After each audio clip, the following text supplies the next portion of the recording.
everybody, welcome to my kitchen. This obviously is our microwave. It's the over the stovetop type variety, the one you mount to the cupboard tops.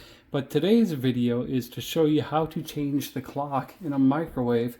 Specifically, this one's a Vizani, but it should matter for any microwave that doesn't have an independent clock button. So how do you reset the clock if you don't have a clock button to reset? Well, the first thing you're going to do is look through all the buttons, and you're going to look for one that has something like user preference. Okay, right above the 2 is another button. It says user pref. That is going to take the place of many other buttons, maybe 6 or 7 other settings that you don't use that often, that don't deserve their own button, but it's there for you to go through. So right now it's actually 8:02 in the morning. We have to set it to be 8:02, not 9:02.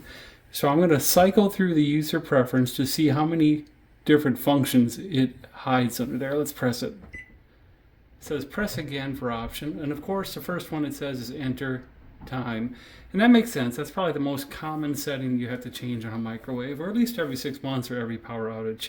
So user preference, enter time. Other things in there are control lock if you have little kids, power save mode, volume, that's a good one, language, mess with your friends, set theirs to German or something, demo mode, and enter time. So we're back to the original one. I'm going to do clear.